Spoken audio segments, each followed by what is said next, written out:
Hello mga kasabong, ninyo ito ni sa El Nino Conditioning System, ang observant na magmamanok. Shoutout sa lahat ng mga El Nino Conditioning System user. Shoutout sa lahat ng mga nag-champion na. Shoutout sa lahat ng mga El Nino Conditioning System observer. Shoutout sa lahat ng aking mga subscriber. Shoutout sa aking mga viewers. Shoutout sa lahat ng aking mga followers. Ang pag-uusapan natin ngayon is about anting-anting sa sabong. So, anting-anting sa sabong. Naniniwala ka ba kayo niyan?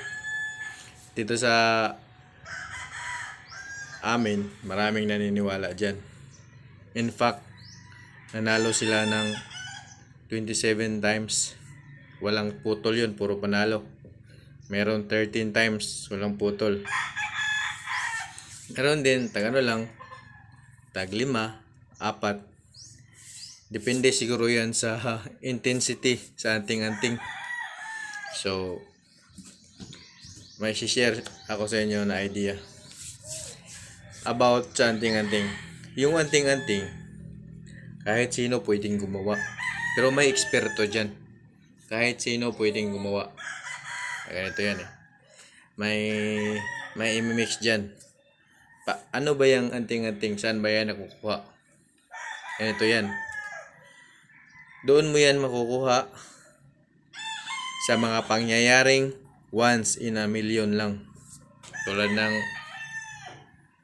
once in a million na pangyayari. Tulad ng kadalasan dito bayawak. Ang ulo pumasok sa lata, hindi na nakatanggal. Kinukuhanan niya ng anting-anting. Yung ahas na natrap, kung ano mang nakatrap sa kanya, yan, pwede mo yan kuhaan ng anting-anting. Yan, for example yan, mga ganyan, once in a million ng mga pangyayari. Yan, ang magandang kunan. Dito naman, yung bayaw ko, aso. Aso na nagbigti. Sarili niya, binigti niya.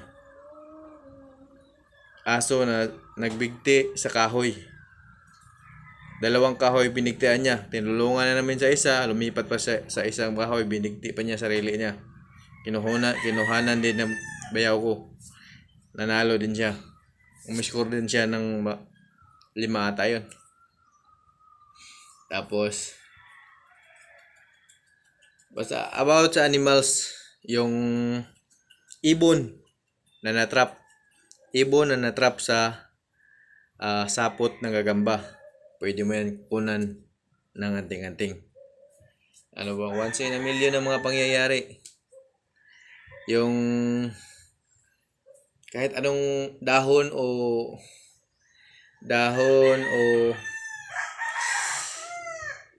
kahit anong galing sa puno na babagsak tapos patayo. Yung babaon sa butas na maliit na butas sa sentro, once in a million na pangyayari, pwede mo yan kunan ng anting-anting. Basta lahat ng mga imposibleng pangyayari, pwede mo yan kunan ng anting-anting.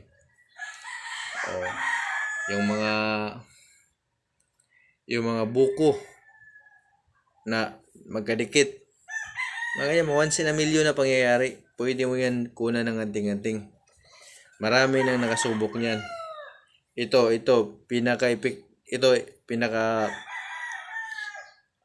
mahabang winning streak sa anting-anting.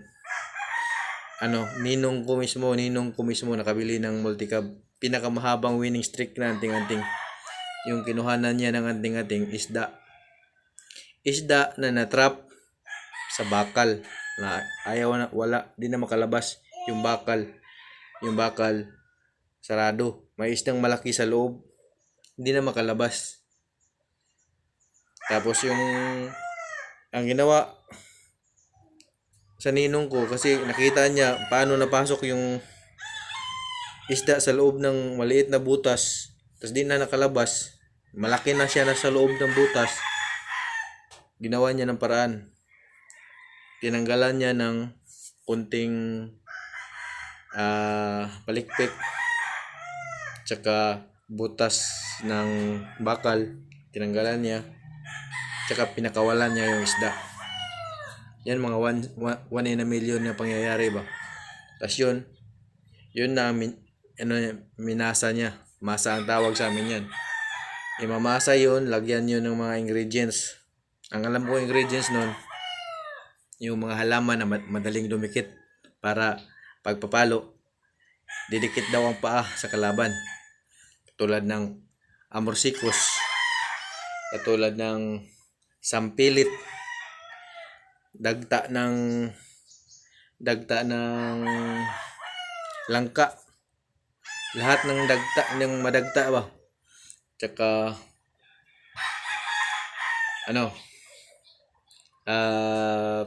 bahay ng maliliit na bubuyog. Cute yan, tawag sa amin, cute yung madikit, bahay ng bubuyog, cute yan tawag sa amin. Ito parang cute to. Yan, paghalo-haloin mo yan. Pag nahalo mo na, walang dasal na gawin. Walang dasal na gagawin. Yan ang nakita ko sa ko mismo sa biyanan ko. Siya ang tagamasa ng anting-anting namin. Anting-anting ng mga anak niya. Ganyan. Lagyan ng mga, may nalagay pa yan niya gamit sa tali. Yung tali sa tali, tape sa tali, ilagay niya yung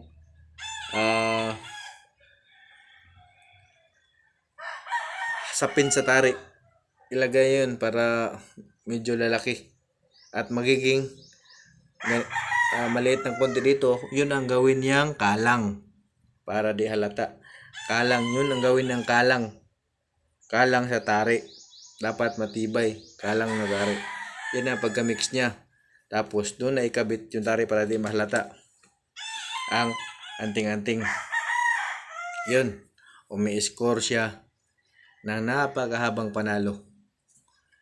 Ang anting-anting mo, kung pag may anting-anting ka na, dapat marunong ka mag-alaga. Hindi ka nananakit ng hayop. Huwag kang mananakit ng mga anumang insekto, kasi may buhay din yun. Dapat wala kang papatayin kahit na insekto. Kasi may buhay din yun. Pareho lang tayo, may buhay. Ang insekto may buhay din. Ang mga hayop may buhay din. Wag mo silang pakialaman. Kasi ang alaga natin, manok, may buhay din yan. Tsaka ang manok sensitive. Pag kilir ka sa mga hayop, ang layo ng feelings ng manok sa'yo. Kaya yung mga manok na man-fighter sa ibang tao, pero sa ibang tao hindi. Malamang yung pinapalo niya, masama ang gawi sa mga hayop. Kasi mayroon mga manok na ganyan eh. Ikaw handler ka, di ka papaluin, pero pag ibang tao papaluin. So, may feelings yan sila na itong tao na to nagbibigay ng threat sa kanila. May negative energy na nasasagap sila, kaya nagiging salbahe sila sa tao. Yun. Kaya pag ikaw gagawa ng anting-anting para sa panabong mo, huwag kang gagawa ng di maganda sa mga hayop, lalo na sa mga ibon. Kasi naranasan ko yun, nakapatay ako ng isang ibon. Ang haba ng malas ko.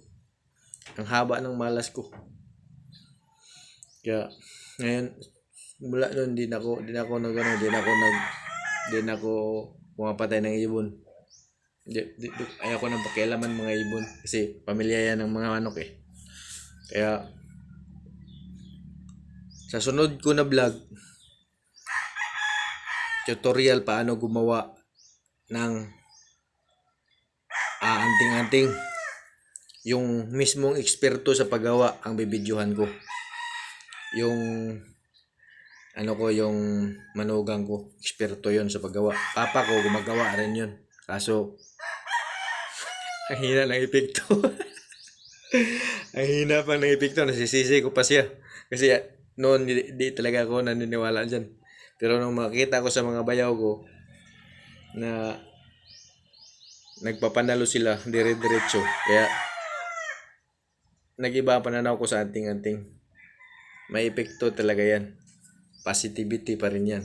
Papasok pa rin yan sa positivity na iniisip ng tao. Kaya kung gusto nyong matuto gumawa ng anting-anting, mag-PM lang kayo sa akin. Ninyo Anthony Muanya sa FB page.